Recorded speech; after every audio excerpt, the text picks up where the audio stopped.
name is Henri and I have the privilege of being a maître de conférence here at Sciences Po on environmental policy, on energy and climate issues. I've been doing so for 4 years, and every year is a new experience of learning for me, and so I'm thrilled to see students who are an enormous source of learning for me, as I'm saying, put together this great debate on energy, the Sciences Po Energy Update 2017, which I am very happy to speak in. I'm sorry that I'm not here today with you, problem of calendar, and so I am addressing you through video and trying not to be too boring, as this is a little bit more challenging than if I was in the room and being able to exchange with the great panelists and students that you guys have gathered here.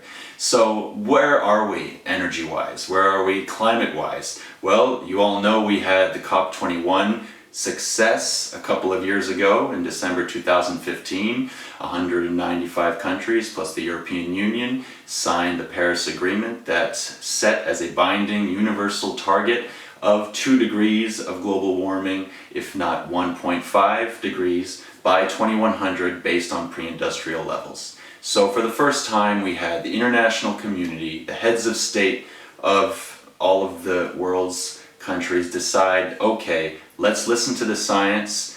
The anthropogenic climate change problem is urgent. It means that in the near future and throughout the 21st century, we are sending the signal that the fossil fuel era should be either coming to an end or decreasing dramatically. We need to move away from fossil fuels, go towards renewable energy, increase energy efficiency. There is a debate on nuclear energy, as you all know, but the low carbon future of our planet and of humanity is a consensus. At least that was what the decision was a couple of years ago at Le Bourget in Ile-de-France, or as most people talk about, in Paris. And since then we've had some more positive signs in the very immediate aftermath of COP21. About 141 countries have ratified the Paris Agreement. We've seen an increase in climate change laws in many countries. We've had heavy investment in renewable energies and in energy efficiency throughout the world. 2015 was a record year in investment in renewable energies. For the first time, it was superior to investment in new power generation from fossil fuels. We have strong innovation in many cities with regards to technology for energy demand. Smart cities are developing. As close by as Issy-les-Moulineaux, Issy-Grid is a smart grid that is connecting a lot of different buildings and a lot of neighborhoods, not as the only example, but as one example of smart cities developing throughout Europe and the world. Some territories are decoupling emissions from growth. Vancouver, for a large period of the last few years, is an example of such a city.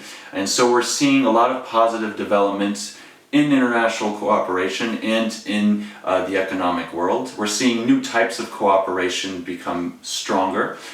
Decentralized cooperation between cities, local governments.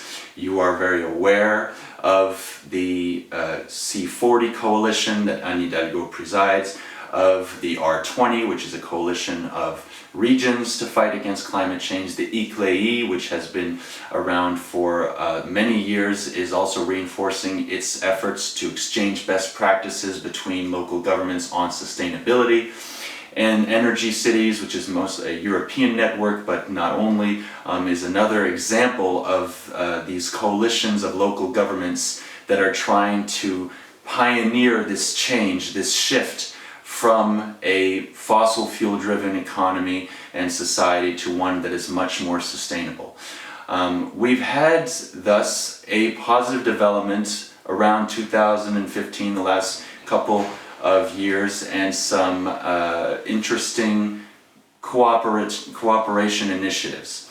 We've also had a challenging time with regards international cooperation in the last couple of years, and not too long after COP21, as exemplified, as illustrated by the Brexit, this calling into question of the European Union by citizens in the United Kingdom, obviously going to weaken the cohesion of the European Union, at least to a certain extent and at least for a certain amount of time. Obviously the UK and the European Union are now engaged in this maximum 2-year negotiation process.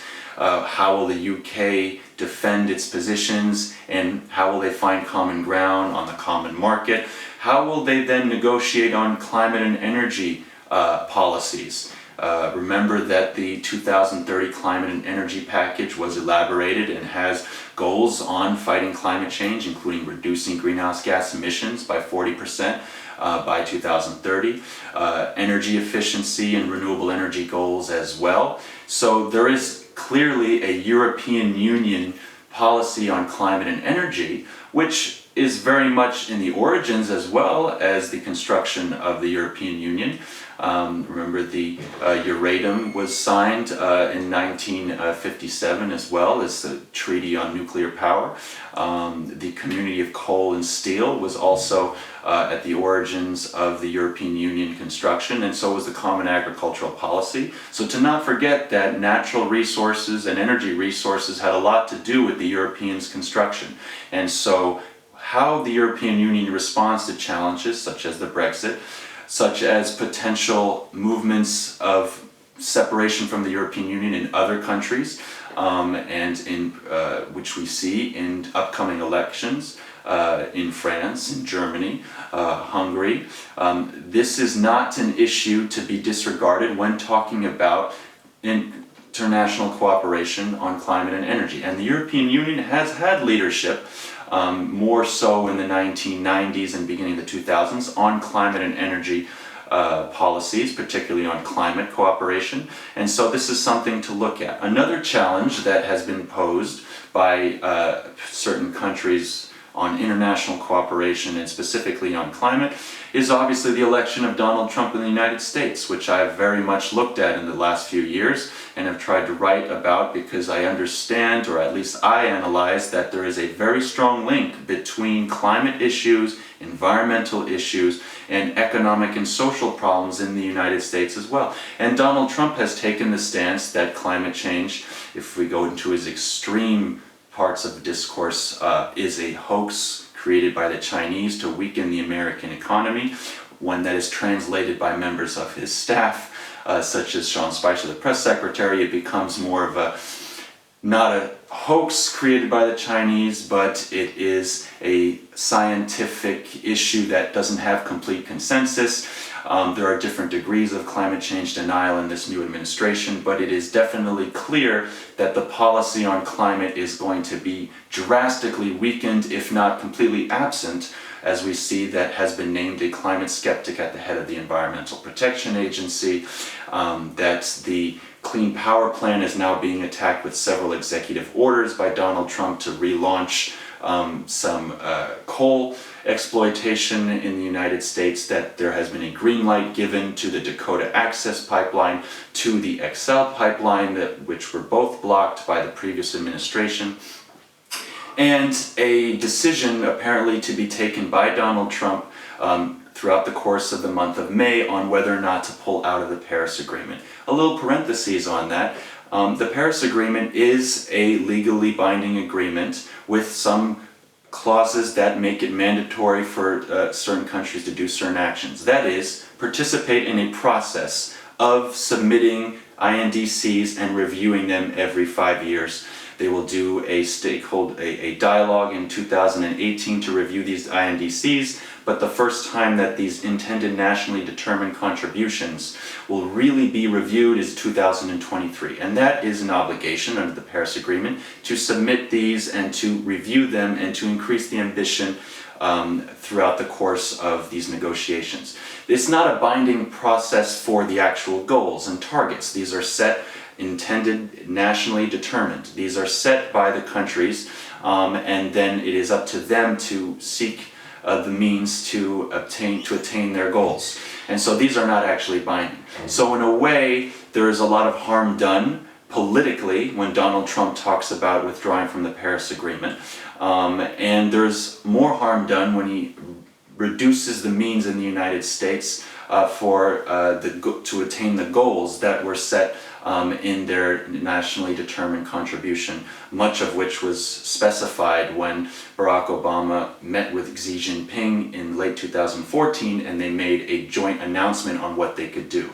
Which brings me to the next point of the United States' leadership and the agreement that existed between the United States and China to fight climate change and to come out of the prisoner's dilemma that historically marred international negotiations on climate. A prisoner's dilemma between the United States and China where neither would wish to cooperate without knowing exactly what the other would do. And so in late 2014, these two countries somewhat came out of that because Barack Obama and Xi Jinping had decided to fight against climate change and to announce to the world that respectively the United States would try to reduce its greenhouse gas emissions by 26 to 28% by 2025, and China would peak its emissions by 2030, if not earlier. Well, now we have a calling into question of this by the Trump administration, not just of the United States' potential leadership on transitioning to a low-carbon economy and fighting climate change, but on this relationship with China on climate. And so this will definitely change the way international cooperation is on climate issues. We will likely see more leadership and more aggressive investment by China throughout the world. Perhaps China will position itself as a technological leader. It already is the biggest investor in renewable energies, in solar and wind power in particular, has 7 pilot projects for carbon pricing throughout the country. So we will see how China positions itself. So what I would say in kind of a conclusion of this opening statement is that we don't have a choice of being optimistic or pessimistic. We have understood the science, and we understand it now better after 25 years of its strengthening, that in a way it is a denial of not just science, but a denial of the physical systems of our Earth, the positions that are expressed by the Donald Trump administration and even as recently Vladimir Putin's position, and that this is somewhat perturbing. But it also gives us an opportunity to recognize that the initiatives for low-carbon energy, the initiatives for sustainable agriculture and new food systems, the initiatives for sustainable waste management, the initiatives for smart cities, for sustainable urban development, exist already. So technically there are no barriers.